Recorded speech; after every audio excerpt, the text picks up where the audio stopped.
Q basic open করব, দিয়ে Q basic এখানে রাখা দিয়ে press escape to clear this dialog box, escape করলাম। এবারে আমরা দু একটা সিম্পল প্রোগ্রাম কিউ বেসিকে রান করে দেখাচ্ছি। যেমন হচ্ছে লেট এ ইকুয়াল টু 10, তারপরে let B equal to 20, let C equal to A plus B, এখানে দিয়ে তারপর দিলাম, এরপরে দিলাম প্রিন্ট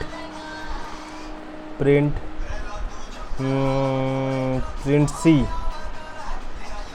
তারপর দিলাম এন্ড ডি। এবার এটা এই প্রোগ্রামটাকে রান করাচ্ছি আমরা। এখানে রানে গিয়ে সামনে রানে যাব, স্টার্ট, এবারে 30 এখানে প্রিন্ট করছে, এই যে রান উইন্ডোতে প্রিন্ট করছে 30। এখানে নিচে লেখা আছে প্রেস এনি কি টু কন্টিনিউ, যে কোনো একটা কি টিপলাম, এখানে এসে গেল। এবারে ধরো এখানে আমি অ্যাড করলাম, সাপোজ ডবল কোট দিয়ে sum of two number is, sum of two number is দিয়ে ডবল কোট শেষ, স্পেস দিলাম সি, এখানে স্পেসের আগে আমি একটা কমাও দিতে পারি, কমা দিয়ে সি দিলাম।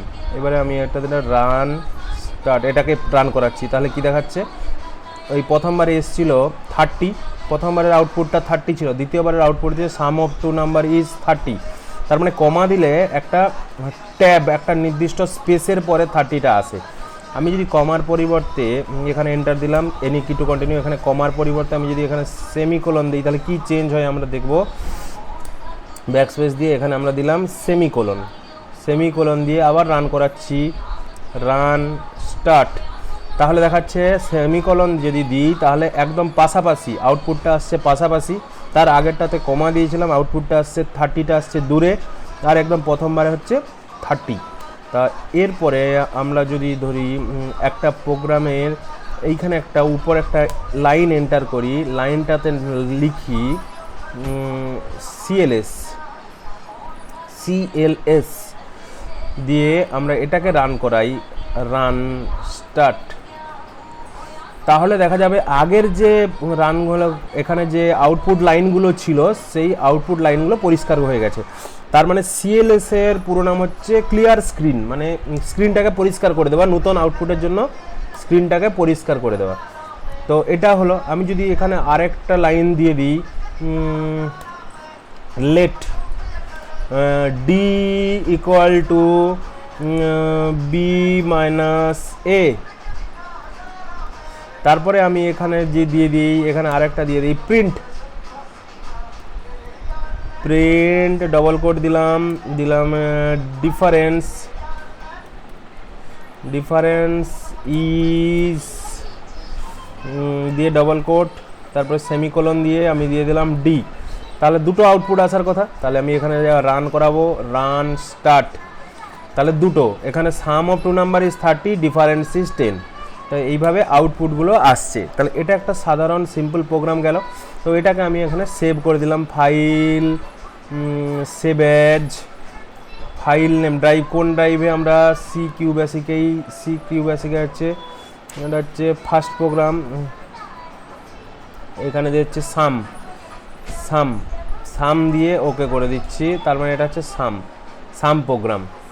তাহলে sum.bs হচ্ছে এই প্রোগ্রামটার নাম। তাহলে ফাইল, এটাকে আরেকবার সেভ করে আমি আরেকটা নতুন প্রোগ্রাম করব। তো আরেকটা নতুন প্রোগ্রাম আসছে। তো আগেরটাতে দেখলাম যে দুটো প্রোগ্রামকে, দুটো ডেটার আমি যোগ বিয়োগ করেছি। তো লেট ব্যবহার করা হচ্ছিল, যে এই যে লেট এ ইকুয়াল টু 10, কোনো একটা নাম্বারে ভেরিয়েবলের মধ্যে যদি কোনো নাম্বার ইনসার্ট করতে চাই, একটা কনস্ট্যান্ট ইনসার্ট করতে চাই, তখন লেট ওই ওয়ার্ডটা ব্যবহার করা হয়।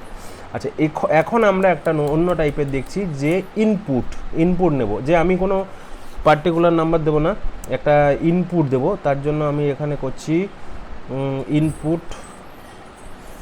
ইনপুট এ, তারপরে লাইনে দিলাম ইনপুট বি, তারপরে দিচ্ছি C equal to A plus B, তারপরে হচ্ছে প্রিন্ট সি, আর এটা দিলাম এন্ডটা দিতেই হবে। তো এবারে ইনপুট এ হলে আমি আউটপুটের সময় যেটা প্রবলেমটা হচ্ছে দেখাচ্ছি, যে আমি এটা যদি রান করাই, রান স্টার্ট, তাহলে এখানে আমাকে একটা ইনপুট দিতে হবে। এই যে জিজ্ঞাসা চিহ্ন দেওয়া আছে, জিজ্ঞাসা চিহ্ন মানে আমাকে একটা ইনপুট দিতে হবে। ইনপুট মানে আমি ধরো দিলাম 30, আবার একটা জিজ্ঞাসা চিহ্ন আসছে, মানে আমাকে একটা দ্বিতীয় ইনপুট দিতে হবে, সাপোজ 10, এন্টার দিলাম, আউটপুট এসে গেছে 40, 30 প্লাস 10 ইকুয়াল টু 40। তো আমি এখানে দিলাম, যে আগেরটাতে আমরা বলেই দিয়েছিলাম যে কত আর কত যোগ করছি, এখানে আমি ইউজার মানে আমি এখানে যে ব্যবহারকারী তাকে বলছি যে দুটো ইনপুট দাও, তার আমি যোগ করব, মানে ক্যালকুলেটারের মতো আর কি, যে ক্যালকুলেটারটাতে শুধু যোগ হয়। সুতরাং এই প্রোগ্রামটাতে আমি ক্যালকুলেটারের মধ্যে যোগ করতে পারি। এবার এটাকে আমি আরেকটু ব্যবহারকারীর সুবিধার জন্য এখানে লিখতে পারি, ইনপুটের মধ্যে ডবল কোড দিয়ে লিখব enter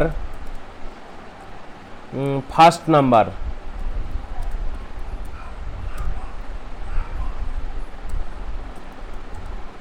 enter first number semicolon A, তারপরে দিতে পারি, এখানে দিতে পারি, তার মানে এখানে দ্বিতীয় এন্টার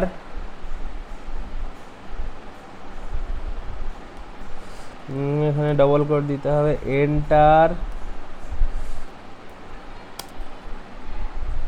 ACCOND 2ND লিখে দিলে হয়, আগেরটা first and 2ND second number space double quote semicolon B, তাহলে দুটো হলো।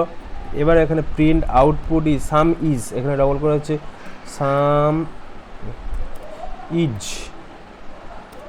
কোলন ডবল কোড তারপর সেমিকোলন সি। তো এটা হলো এটা একটু এই যে তার মানে ডবল কোটের মধ্যে যে জিনিসগুলো দিচ্ছি সেগুলো হচ্ছে কমেন্ট, যে কমেন্টগুলো যে এই প্রোগ্রামটা ব্যবহার করবে, মানে ব্যবহারকারীর সুবিধার জন্য এই কমেন্টগুলো আমরা ডবল কোটের মধ্যে দিয়ে ব্যবহার করি। তো এখানে আমি আরেকটু এডিট করব, এতে রান করানোর সময় আমি দেখছিলাম আগের প্রোগ্রামের আউটপুটগুলো ছিল, তো এখানে একটা CLS যোগ করে দেবো, যে প্রথমেই স্ক্রিনটাকে পরিষ্কার করে নেবে, তারপরে হচ্ছে প্রোগ্রাম চালানো শুরু করবে। তো এবারে আমরা এটাকে রান করাচ্ছি, রান স্টার্ট, এখানে দিচ্ছে এন্টার ফার্স্ট নাম্বার, আমি এখানে একটা যে কোনো নাম্বার দিচ্ছি 456, তারপরে সেকেন্ড নাম্বার আমি দিচ্ছি 289, এন্টার করলাম, যোগ হয়ে গেল। এবারে বোঝার জন্য কি করে বুঝবো, বোঝার জন্য আমাদেরকে ছোট নাম্বার দিতে হবে, ছোট নাম্বার দিচ্ছি 50, সেকেন্ড নাম্বার দিচ্ছি 40, হয়ে গেল 90, দ্য সাম ইজ 90, তার মানে আমার প্রোগ্রাম রান করতেছে। তো এইটা হচ্ছে সিম্পল কিউ বেসিকের প্রোগ্রাম রান করানোর পদ্ধতি। এবারে ধরো আমি এর সঙ্গে আরও একটা জিনিস যোগ করতে চাচ্ছি, যে আমি যেন যোগ বিয়োগও হয়, একই প্রোগ্রামে যোগও হয় বিয়োগও হয়, তার মানে এবারে বিয়োগের জন্য আমাকে কি দিতে হবে, এখানে আরেকটা ইনপুট ধরতে হবে, D equal to A minus B, D equal to A minus B হয়ে গেল। তার মানে এবারে হলো এখানে দিয়ে দিচ্ছি যে ধরো এখানে পরের লাইনে দিয়ে দিচ্ছি যে প্রিন্ট ডিফারেন্স ইজ বা সাবস্ট্রাকশন মানে সাব লিখে দিই, sub is colon double quote, তারপরে হচ্ছে সেমিকোলন ডি, আচ্ছা হয়ে গেল। তো এবারে এখানে এটাকে রান করালাম, স্টার্ট করলাম, এখানে দুটো নাম্বার দিচ্ছি, প্রথমে দিচ্ছি ধরো 70, তারপরে দ্বিতীয় নাম্বার দিচ্ছি ধরো 30, তার মানে একটা হবে 100 আর একটা 40, সাম ইজ 100, সাব ইজ 40। তো এটা হচ্ছে সিম্পল কিউ বেসিক প্রোগ্রাম, যেটাকে রান করাতে হবে, রান করানো প্র্যাকটিস করতে হবে, যেটাতে এখনও পর্যন্ত এই চ্যাপ্টারে যেটা আছে কন্ডিশনাল স্টেটমেন্ট, যে চ্যাপ্টারটার নাম হচ্ছে কন্ডিশনাল স্টেটমেন্ট, তো এটা হচ্ছে এর আগের যে চ্যাপ্টারগুলো ছিল, মোস্ট প্রবলি আগের ক্লাসে হোক বা যখন হোক, তো এগুলো হচ্ছে আগের, এটা প্র্যাকটিস করলে তবে গিয়ে কন্ডিশনাল স্ট্রাকচার মানে কন্ডিশনাল যে স্টেটমেন্ট আছে ওই অংশটাতে আসা যাবে। তো এর ছাড়াও যদি আমি কোনো প্রোগ্রাম পাই, আমি দু একটা দেখাচ্ছি, যে তিনটা সংখ্যার যোগের জন্য আরেকটা ইনপুট নিতে হবে, ভেরি সিম্পল। আমি যদি তিনটা সংখ্যার যোগ করতে চাই, তাহলে এখানে দিয়ে